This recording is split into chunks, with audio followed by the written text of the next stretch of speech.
Olá, tudo bem? Está começando agora mais um da sua conta.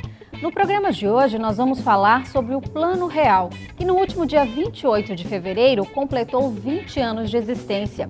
Aqui no estúdio, junto com o economista e professor Fábio Guedes, nós vamos falar sobre o cenário econômico na época da criação do plano, sobre o nascimento da nova moeda e as mudanças trazidas por ela, e finalmente sobre o que ainda precisa ser feito para que a economia do Brasil alcance o desenvolvimento esperado.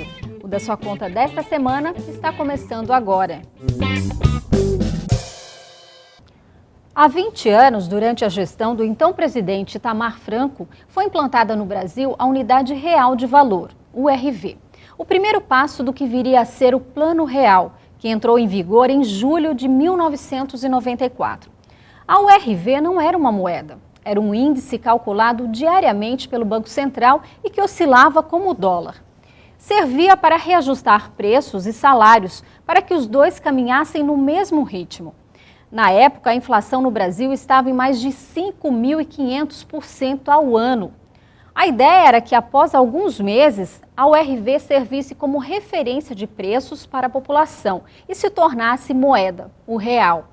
Fábio, esse programa a gente abriu para justamente falar o que acontecia naquela época. E a gente, antes de falar da implantação em si do Plano Real, eu queria que você falasse um pouquinho como era aquele cenário, né, antes da nova moeda.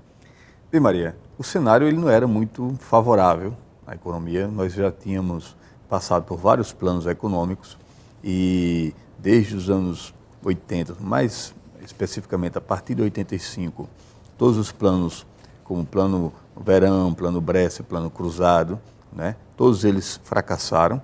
Nós tínhamos um contexto internacional muito desfavorável porque o Brasil ele tinha uma dívida externa fenomenal e essa dívida externa acabava implicando em distúrbios na economia nacional e desvalorização, né, muito intensa da moeda brasileira, por isso que o fenômeno da inflação. E no período ali de 89, quando você vai eleger o primeiro presidente da Segunda República Brasileira, foi Collor de Mello, e quando ele lançou seu plano, foi o Plano Collor, que inclusive está completando também 24 anos, você teve outra situação muito desfavorável, porque o plano ele foi anunciado de supetão e pegou a população surpresa com suas medidas. E a economia, nós sabemos que ela é muito, digamos assim, suscetível, né, a qualquer ação mais turbulenta. Então, o Plano Collor, ele acabou, a maior surpresa foi ter confiscado a poupança do cidadão brasileiro, tentando rebaixar a inflação, tirando da economia, né, quantidade muito grande de recursos, ou seja, de dinheiro. E aí imaginava-se que você controlava a inflação. Mas isso não deu certo, a inflação chegou a bater 2.000% ao ano em 1992 e não tinha tendência para cair, e aí veio, né, o impeachment de Collor, que novamente conturbou o ambiente e, na verdade, tanto do ponto de vista político como do ponto de vista econômico, ali, antes de 93, o ambiente era muito ruim.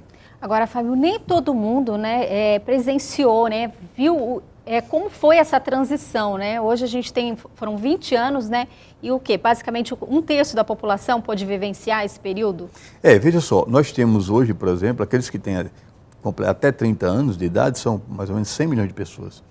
Então, aqueles que têm até 30 anos de idade no Brasil, eles não vivenciaram aquilo ali. São crianças hoje e eram crianças lá no passado. E se você tirar as 100 milhões de pessoas, já são mais de 53% da população.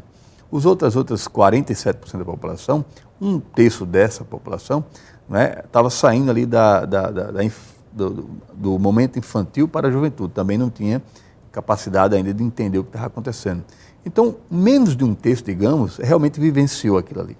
Então, é uma situação histórica que não está, assim, digamos, muito assim, clara, cristalina na contemporaneidade, porque uma parcela muito pequena da população vivenciou esse momento. Agora, Fábio, o que chama a atenção, né, é o poder de convencimento daquela equipe econômica para convencer toda uma sociedade de que o plano daria certo. Porque, inclusive, na época, né, o PT foi um dos principais opositores, né? Garantia que o plano não teria sucesso e tudo mais, tanto é que o plano é conhecido também como um plano político, não é? Na verdade, você tem o seguinte, como as experiências passadas fracassaram, né, e a sociedade ela estava cansada de planos com surpresas desagradáveis, esse plano econômico, ele teve, evidentemente, um planejamento, porque teve as suas etapas. Ele começou praticamente em 93, para sua medida provisória ser anunciada em 94, como você colocou. Então teve um período que antecede realmente ao lançamento real. Esse período foi de preparação, tanto da economia e a sociedade, para o ingresso de uma moeda nova. E esse momento foi justamente o momento de adaptação da sociedade ao quê? A uma situação que era paralela, ou seja, uma moeda antiga, e a URV, como você colocou, que era a unidade de referência de valor. Então, significava que as pessoas elas continuavam usando a moeda antiga, inflacionada, mas os preços, alguns contratos, eles passavam a ser regidos pela URV. Então, a sociedade foi, de certa maneira, sendo treinada até a substituição da moeda antiga pelo real. Bom, Fábio, a gente vai dar uma paradinha agora para chamar um intervalo, mas a gente volta logo depois para continuar falando sobre o Plano Real.